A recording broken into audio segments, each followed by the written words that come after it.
Tolol kabeh. Assalamualaikum warahmatullahi wabarakatuh. Berjumpa lagi kita di channel Jagat 7. Saudaraku sebangsa setanah air dimanapun Anda berada, yang dirahmati Allah Subhanahu wa Ta'ala, semoga segala aktivitas selalu dalam lindungan Allah, segala aktivitas selalu dimudahkan oleh Allah Subhanahu wa Ta'ala. Ya, sebagaimana yang kita lihat tadi ya, kita lihat, kita dengar siapa yang mengucapkan ya, katanya adalah seorang Gus, katanya adalah seorang kiai, tapi tidak tahu adab tata krama dalam mengucapkan sesuatu atau dalam berbincang-bincang, berucap, apalagi di dalam majelis. Tentunya kalau dia itu ngaji pasti tahulah adab di dalam majelis. Katanya kan pengajian, berarti kan otomatis di majelis. Bocah rupane kok silit. Kan seperti itu. Jadi saudaraku sebangsa tanah air, di majelisnya dia, di pengajiannya dia, itu yang mendengar itu tidak hanya orang tua. Lintas umur, ada anak kecil, usia balita, ada juga SD, ada juga SMP, ada juga yang baru masuk Islam, ada juga bahkan non-Islam, macam-macam kan yang didengarkan. Nah, sekarang dia berucap tolol, bodoh, goblok, dan lain sebagainya. Bocah rupane kok silit. Itu adalah ucapan yang tidak pantas diucapkan seorang ulama, katanya ya. Garis bawah nih, Tolol kabeh. katanya tidak pantas. Karena saudaraku sebangsa tanah air, kalau ulama berarti warasatul anbiya, penerus para nabi. Sedangkan penerus para nabi harus membawa risalah kenabian yang baik.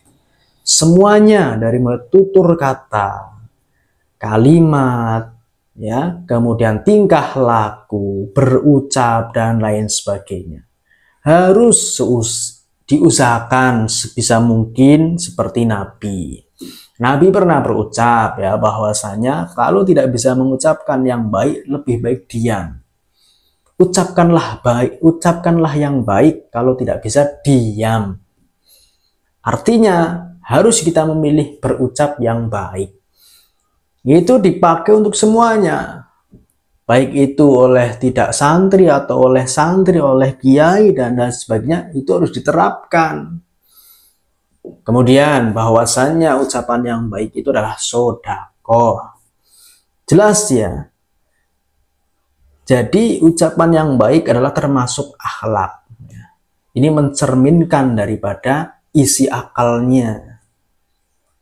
Kalau isi akalnya tolol-tolol ya mungkin dia tolol. Isi akhlaknya itu goblok-goblok, mungkin dia goblok, Anda tahu. Ini mengingatkan.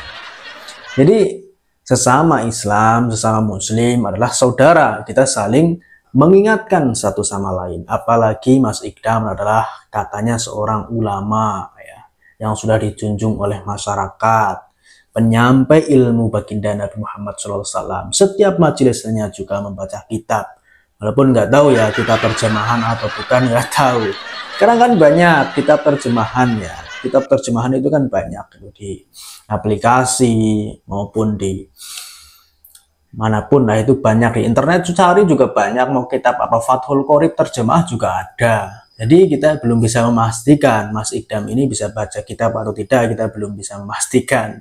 Jadi saudaraku sebangsa tanah air, kalau di tradisi Nahdlatul Ulama, ya, organisasi Nahdlatul Ulama, para kiai, para gus itu rata-rata semuanya bisa baca kitab, karena itu alat dasar untuk mempelajari tafsir Al-Quran.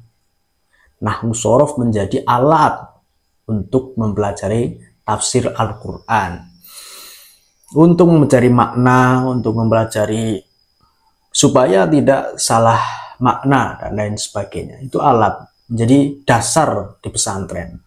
Jadi saudaraku sebangsa tanah air, ya usahakan Gus, Kiai itu ya yang bisa baca kitab, karena itu tradisi di kalangan Nahdlatul Ulama.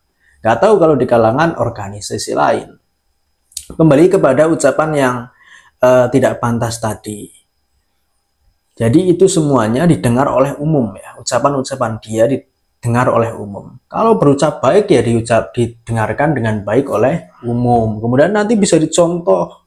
Kalau sekarang kita bayangkan ucapan seperti tadi, tolol, goblok, dan lain sebagainya, didengar oleh masyarakat, didengar oleh anak yang mungkin masih di bawah umur, nanti dia pulang, bertemu dengan temannya, dia mengatakan tolol, goblok, dan lain sebagainya. Jadi bagaimana ini? Rusak kan? Bahwa visi misi Kanjeng Nabi Muhammad SAW adalah makarimal akhlak, suri tauladan yang baik, termasuk dalam berucap, bertingkah laku dari mulai bangun tidur hingga tidur lagi. Ini perlu kita ingatkan, saudara sebangsa setanah air yang dirahmati Allah Subhanahu wa Ta'ala. Jadi ulama-ulama semacam ini itu sebenarnya kurang pantas ya berucap seperti itu. Makanya saya sangat mendukung kalau Majelis Ulama Indonesia mengeluarkan wacana.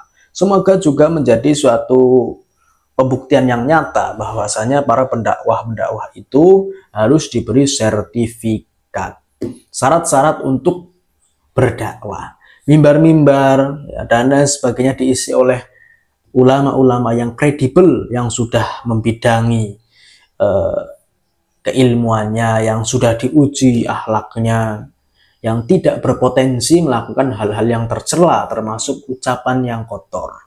Itu saya sangat mendukung 100%.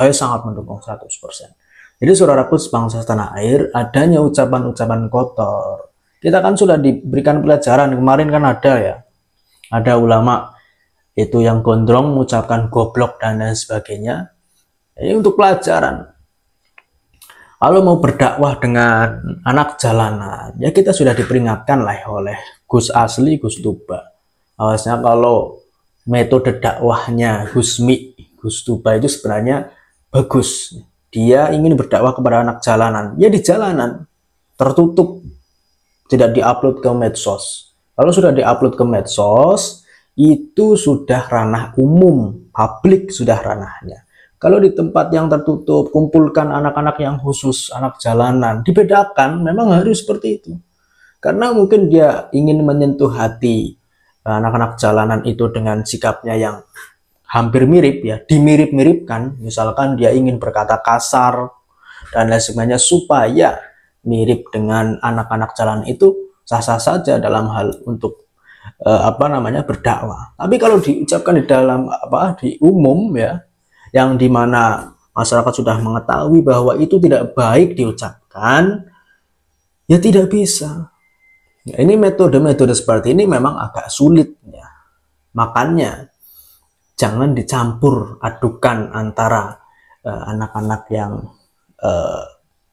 di masyarakat umum dengan anak-anak yang anak-anak jalanan seperti pang dan sebagainya.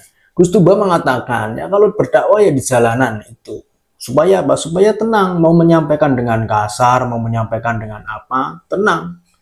Jadi sudah tersampaikan di situ, ilmunya sudah tersampaikan di anak-anak jalanan. Nah kalau disampaikan di masyarakat umum, ada yang anak benar-benar tekun sekolahnya dari mulai kelas 1, kelas 2, kelas 3 SMP, atau bahkan dari kelas 1 SD itu tekun, nanti akhirnya terbawa kepada anak-anak yang belum berada di relnya atau anak-anak jalanan, kan sulit lagi. Jadi saudaraku sebangsa setanah air, pencampur adukan seperti ini sebenarnya tidak baik, tidak baik. Jadi mendukung penuh adanya sertifikat ulama untuk menyaring ulama-ulama mana yang berpotensi tercela, itu patut dipertanyakan. Baik saudaraku sebangsa tanah air, sekian. Wabillahi taufiq wal hidayah. Assalamualaikum warahmatullahi wabarakatuh.